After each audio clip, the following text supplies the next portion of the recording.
The path of your life has been decided for you, but you have the choice to change it, do you?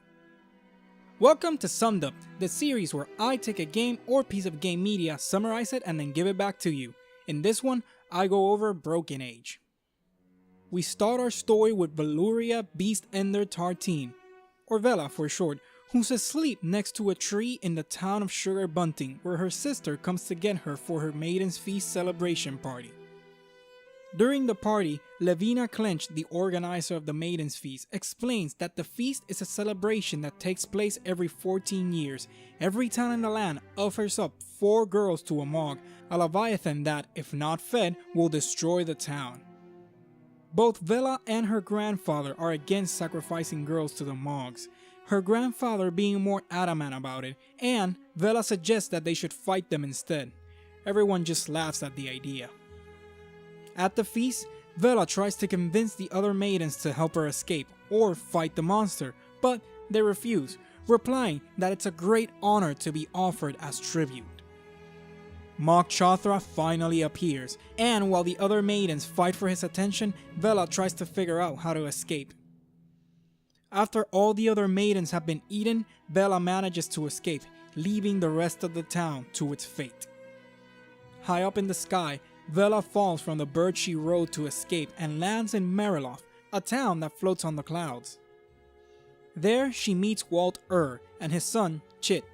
They explain that Merrick was founded following the teachings of Harmony Lightbeard, the philosophy of lightness. The basis of which is that you should get rid of as many things as you can, from belongings to letters of your name, in order to reach true enlightenment. She also meets Carl and McGee, Walt wife and daughter respectively. Neither of them wants to be there, but they're following Walt to keep him happy. While looking for an egg that belongs to Jessie, the bird that helped her escape from Mog Chothra, she comes across Gus, another citizen of Merrick, who we have no idea why he's there, seeing as he doesn't really follow Lightbeard's teachings. On her way to meet Lightbeard, she talks to Fethur, the philosopher's right-hand man, who explains that she must first make an offering before meeting with Lightbeard. Offering that is for her benefit, not Lightbeard's, so she can lighten her load. Talking to Lightbeard doesn't get Vela any closer to getting down from Merrick, although it does start to make the philosopher sound kinda fake. Eventually, Vela manages to go past the weight limit on Lightbeard's weird coiled ladder, breaking the platform and making her way down. Vela makes her way to Shellmount, the beach town where the next Maiden's Feast will take place. But the town might just cancel the feast because they can't build the offering arena due to waves washing it away. With her knowledge of baking, Vela figures that the tree sap would make the sand stay together against the waves. With the offering arena construction underway, it's a matter of becoming a Shellmount maiden. To the north of the town, she finds a couple of guards in front of the Deadeye Pyramid, the tomb of the Deadeye God. Inside, after awakening the Deadeye God, she finds that it's no god, just a space traveler named Alex that crashed in Shellmount over 300 years ago. Vela asks if his ship has any weapons. He replies that he's not aware of any, but he'll check after he starts fixing it. After figuring out how to transform the search beam in the ship into a death ray and convincing Marshal Doom to let her participate in the Maiden's Feast, it's time to get to business. Mog Chothra appears and quickly devours the 2 other maidens. After destroying all of the Mog's tentacles except for one, Alex and Vela shoot one last beam into its mouth, and the monster goes down. Floating through space is Shay Volta, a teenager that's been trapped in a spaceship since he was a little boy. Even though his every need is taken care of by the ship's computer, called Mom, he's bored out of his mind as everything there was designed for little children. After going on some missions that sounded like emergencies but were more like park events for 5-year-olds, he decides to go on one of them again, this time botching it to mix things up. He falls down a mountain into some spiked rocks that turn out to be made of soft, safe material. Down there, he meets a wolf that gives him a screwdriver and tells him that when he's ready for real missions, Shay should come see him. Because of what happened, Mom decides to cancel all missions until she's sure that Shay is safe. After pretending to fall asleep, he gets up in the middle of the night and decides to go off on a mission of his own. Shay finds a vent with screws that match his new screwdriver and opens it. After going down the vent, he arrives at a part of the ship he had never seen before. There, the wolf lives as a stowaway. He introduces himself as Merrick and explains to Shay that he needs his help to rescue innocent creatures that are getting caught in the crossfire of a war. Once they manage to get to a star system that has some prisoners unguarded, Shay saves some of them, but ends up feeling bad because they had to leave one behind. On a second mission, Merrick once again insists that they have to leave one behind before they come under attack. Shay ignores him and goes on, but they lose the creature and the ship comes under attack. Upon being asked, Merrick tells Shay that he's not really a wolf. He simply wears the suit as a disguise to blend in with the other stuffed toys in the ship. He also explains that the reason why Shay is the one that chooses who lives and who dies is because a boy his age has good instincts for that sort of thing.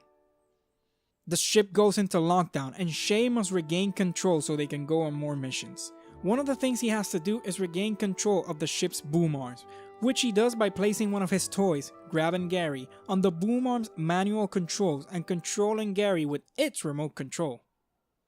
Lot of controlling going around here. On a third mission, it happens again that after rescuing a couple of the creatures, Merrick wants to retreat, but Shay insists on staying and rescuing the last one. Upon rescuing it, they see something strange on screen and the ship comes under attack once again. Shay loses the creature and Merrick tries to get him somewhere safe, but gets trapped under the debris of the now crumbling ship.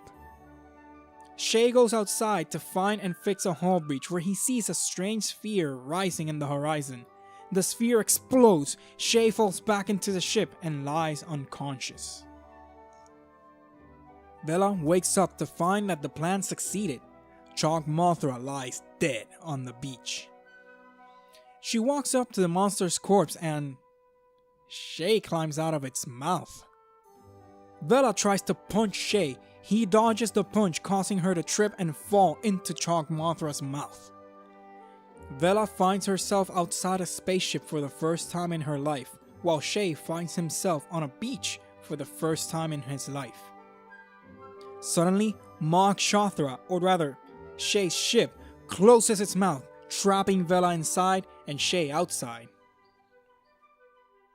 Inside, Vela is, allegedly, outside, in space. She begins fixing anything she finds in order to make her way into the ship itself. With that done, Vela finds Merrick. Merrick explains that Mom has gone overboard with her mission to keep Shay safe, and it was his role to save him. He goes on saying that they were the ones rescuing the maidens from a plague. He points out that she is the last one, the one that Shay showed the most interest in more than one occasion. He adds that the only way to fix their situation is to get to the central control room and gain control of the ship back from Mom, who's locked the room. Once Vela makes her way to the main control room and convinces Mom that she's Shay, the door opens and a woman walks out. The two surprised women are thrown inside the room as the ship tilts. Vela is explaining the situation to Shay's mom when Merrick calls the control room. Shay's mom recognizes Merrick's voice. He takes off the wolf mask, greets her as Hope, and she recognizes him as Merrickii. He explains that the operation that her and her family had set out to complete had been a sham. They were never in space. That was made up so that they would not mingle with the people they encountered. The ship arrives at the plague dam. Beyond is the city of Loruna, where Alex, Hope, Shay, and Shay's father are from. Vela explains to Hope that the ship is a monster on the outside, and ships like that one have been coming every couple of years to kidnap girls. She also apologizes for lying, but Hope says that she doesn't blame her, as Merrickii had deceived them all. At Loruna, they dock inside a ship factory. Vela decides that they should destroy the entire factory in order to stop the Mogs forever. After managing to get the ship's fusion orb safely outside to work as a bomb, it's time to hightail it out of the factory. Vela eavesdrops on a video call between Merrick and his superior where he's ordered to capture Vela, for she's the specimen they were looking for, and kill Hope. Once Vela manages to get everything ready for them to leave, she gives the instructions to the Space Weaver, the ship's navigator, but he says that they can't move because the engines are being blocked by Hope. Vela storms into the control room feeling betrayed, and when she questions Hope's actions, Hope tells her that she's blocked the engines because Marikai is checking on the ship's navigations and any movement would tip him off to their plan. While all of that was happening, Shay was having his own adventure. Shay is sitting next to the ship, in shock due to all that's happened. His dad manages to snap him out of it. This leads Shay to the realization that he hasn't been alone on the ship, and even though he hadn't seen them in person in a long time, both his parents live with him. His dad sends him out to find something to help them get back on board the ship. In his search, he comes across Alex. The two compare experiences and they're eerily similar. They were both born on their respective ships and they both met Merrick, who tried to get them to capture creatures. It's at this point that Shay realizes that the creatures were actually helpless girls. Just as Shay agrees to help Alex fix his ship, his dad runs into the room and tells him that their ship just up and left. After introducing himself to Alex's raid, the three agree to fix the ship in order to get back to Loruna. While Ray starts making a compound to fix the hull, Alex sends Shay on a scavenger hunt to find missing parts, or equivalents of them. Once Shay gets all the missing pieces and Ray has patched up enough of the ship, they set off to Loruna. But just before they can leave, Vela's family enters the ship and demands to know where Vela is. Shay explains that they're going to rescue her. All of them, seeing as the ship was already launching and no one could leave. And so Alex's ship, the Maloruna, lifts off and heads back to Loruna. Back at Loruna, inside Shay's ship, the Bossa Nostra, Hope and Vela prepare to leave the factory now that Marikai has left the ship. They escape as the factory is destroyed by a myriad of explosions. The Maloruna arrives at the plague dam and Alex hails the gate so they'll grant them entry. The gate opens, not to let them in, but to let the Bossa Nostra out. The ships crash against each other because they're both on autopilot and their crews have no choice in the matter. As they scramble to figure out what to do, Loruna's forces open fire on them. While looking for how to move the ship, Marikai's boss calls and finds Vela in the room. He explains that the leaders of Loruna have been purifying their bloodline for hundreds of years. This has made them delicate and they need Vela to true the bloodline. In order to do this, they have to basically dissect her, take everything that she is and add it to their own genetic code. Shay manages to get Alex away from the control room so that he can take over the Maloruna. And Vela manages to get Hope away from the control room so that she can take over the Bossa Nostra. Shay uses Grab and Gary to activate the Bossa Nostra's arms and grab hold of the Maloruna. Vela activates the death ray, which causes the Maloruna to have a meltdown. Everyone aboard both ships begins escaping. They all make it safely to the ground, but Shay and Vela find themselves atop of the ships. While Vela is trying to convince Shay to jump from the Maloruna to the Bossa Nostra, Marikai appears and attacks her. However, Vela manages to beat him, literally, and goes back to rescuing Shay. Hope arrives to where Vela is and convinces Shay to jump. He does, misses her, but is rescued by Grab and Gary, the little guy's last action before getting fused with the two melting ships. The wreckage melts down, but quickly solidifies as it starts raining and forms a bridge between the land and the gate. Both teenagers meet face to face once again, this time with the knowledge of what's really been going on.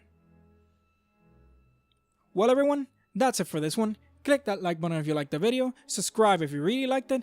As always, I'm Felix and I'll see y'all next time.